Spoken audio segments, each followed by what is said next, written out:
کلا لیمبذن فی الحطمہ. کیا آپ میں سے کوئی بتا سکتا ہے یہاں پہ کون سا قاعدہ بن رہا ہے؟ لیمبذن، یہ قاعدہ میں نے پہلے آپ کو بتایا ہے، آج پھر ہم اس قاعدے کو پڑھ لیں گے. یہاں یہ اقلاب کا قاعدہ بنتا ہے. جب نون ساکن ہو، نون ساکن کے بعد با آ جائے تو اس نون ساکن یا نون تنوین کو میم میں بدل دیتے ہیں. یہ دیکھیں، یہ چھوٹا سا میم آپ کو نظر آ رہا ہے، ٹھیک ہے، اس نون ساکن کو میم میں بدل دیتے ہیں. تو اس کو کیسے پڑھیں گے؟ لیمبذن، اس میں بھی ناک میں آواز جاری ہے اور اس میں بھی آواز جاری ہے. اس میں تو صحیح غنہ ہو رہا ہے، اس میں کسی حد تک غننے کی کیفیت پیدا ہو رہی ہے، اسے اقلاب کہتے ہیں. لیمبذن فی الحطمہ، معاف کیجیے گا، فی الحطمہ، ٹھیک ہے. حطمہ، طوا پر، طوا حروف مستعلیہ میں شامل ہے. حروف مستعلیہ ان حروف کو کہا جاتا ہے جن کو پر پڑھا جاتا ہے. پر پڑھے جانے والے حروف آپ کہیں گے کہ روز بتائے جاتے ہیں، اسی لیے روز بتاتی ہوں کہ اگر کوئی نیا سننے والا ہو تو اسے بھی یاد ہو جائے. کون کون سے ہیں؟ خ، صاد، ضاد، غین، طوا، قاف، ضا. یہ ہیں حروف مستعلیہ. ان کو ہر صورت میں موٹا کر کے پڑھتے ہیں. جیسے ہم نے پڑھا حطوا، حطمہ، حطمہ نہیں پڑھیں گے اس کو، ٹھیک ہے. پھر اسی طرح گول تا آئیے تو اس کو ہم ہاں بنا دیں گے. وما ادراک، مد ادا کرنی ہے. وما ادراک ما الحطمہ، ٹھیک ہے. نار اللہ الموقدہ، ٹھیک ہے. دیکھو اللہ کا نام ہم نے پر پڑھا ہے، میں نے پہلے بتایا تھا آپ کو، آج پھر سن لیں. اللہ کے نام سے پہلے اگر زیر آ جائے تو اللہ کا نام باریک پڑھا جاتا ہے، جبکہ اللہ کے نام سے پہلے زبر یا پیش آ جائے تو اللہ کا نام پر پڑھا جاتا ہے. یہ تو پیش کی مثال ہے. زبر کی مثال کیا ہو سکتی ہے؟ جیسا کہ ہم پڑھتے ہیں ان اللہ علی کل شیء قدیر، یہ اس سے پہلے زبر ہے تو یہ اللہ کا نام پر پڑھا جائے گا، ان اللہ، ٹھیک ہے. اور یہ ہم نے کیا پڑھا ہے؟ نار اللہ، یہ اللہ کا نام ہم نے پر پڑھا ہے. کیسے پڑھنا ہے؟ نار اللہ الموقدہ التی تطلع علی الافئدہ، ٹھیک ہے. موقدہ کیوں پڑھا ہے؟ کیونکہ گول تا کو ہم نے ہاں بنا دیا ہے. یہاں پہ الف کو زبر دیں گے تو التی بن جائے گا.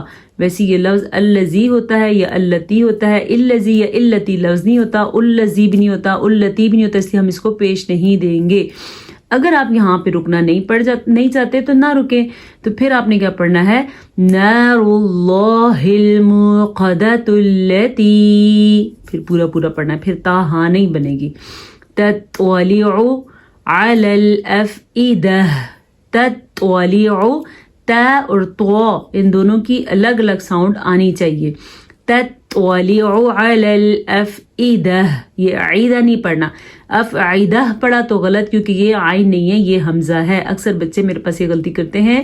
افئدہ، انہا، وہی بات، نون اور میم کا غنہ ادا کیا جاتا ہے، اس لیے اس کو ادا کریں گے. انہا علیہم مؤصدہ. یہ دیکھیں جناب، یہاں پہ میم ساکن کے احکامات آ گئے ہیں. میم ساکن ہو اور اس کے بعد میم متحرک ہو، یعنی زبر زیر پیش والی میم ہو، تو یہاں پہ غنہ ادغام شفوی ہوتا ہے، ملا دیا جاتا ہے اور غنہ بھی ہوتا ہے. مؤصدہ، غلطی کیا کی جاتی ہے؟ لوگ اس کو پڑھتے ہیں موسودہ، موسودہ نہیں ہے، یہ کیا ہے؟ مؤصدہ. فی عمد ممددہ، عمد، یہاں بھی ادغام بالغنہ ہو رہا ہے تو اس کو کیا پڑھیں گے؟ ممددہ. یہ آج کا سبق تھا اور میں نے آج آپ کو ادغام بلا غنہ کا قاعدہ سکھانا ہے. تو آئیے دیکھتے ہیں ہم اپنے بورڈ کی طرح کہ ادغام بالغنہ بلا غنہ کیسے کیا جاتا ہے. قرآن مجید میں جب بھی نون ساکن یا تنوین، نون تنوین کے بعد نون تنوین کہتے ہیں دو زبر دو زیر دو پیش، اس کے بعد لام یا را آ جائے تو وہاں پہ اس کو ملا دیا جاتا ہے لیکن غنہ نہیں کیا جاتا. جیسا کہ آج کے سبق میں ہم نے پڑھا نون تنوین کے بعد ہم نے پڑھا ویل لکل، ہم نے یہاں پہ نون تنوین کے بعد لام پڑھا تو یہاں پہ ملا دیں گے واپس میں، یعنی کہ شد بن جائے گی، لیکن کسی قسم کا غنہ نہیں کرنا کیونکہ یہ ادغام بلا غنہ ہے، غنے کے بغیر. بلا غنہ کا ہوتا ہے مطلب غنے کے بغیر، جبکہ بالغنہ کا مطلب ہوتا ہے غنے کے ساتھ. تو یہ کیا بنے گا ویل لکل، نون تنوین کے بعد لام کی وجہ سے یہاں پہ کسی قسم کا کوئی بھی غنہ نہیں ہوگا. یہ ہو گیا آج کا قاعدہ. اگر آپ ڈرا کی مثال دیکھنا چاہتے ہیں تو یہ مجھے نظر آ گئی ہے، عیشت یہ دیکھیں عیشت الراضیہ. کیسے لکھ کے دکھا دیتی ہوں میں آپ کو. یہ دیکھیں یہاں پہ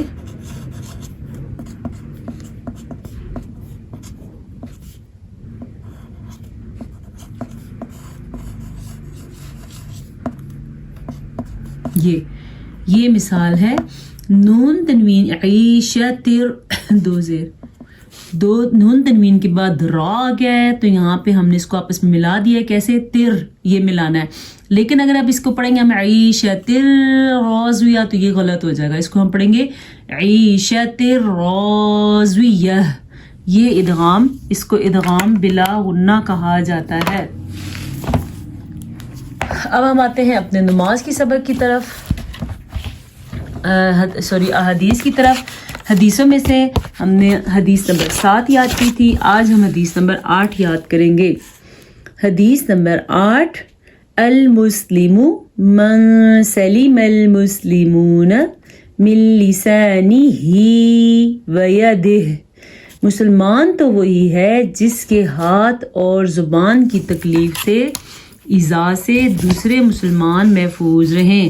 المسلم مسلمان وہ ہے، من سلیمہ جس سے محفوظ رہیں، المسلمون باقی مسلمان، من لسان ہی اس کی زبان کی تکلیف سے، ویدی ہی اور اس کے ہاتھ کی تکلیف سے. اس میں بھی حدیث نبوی میں ہمیں انسانیت کا ایک بہت بڑا درس سکھایا جا رہا ہے.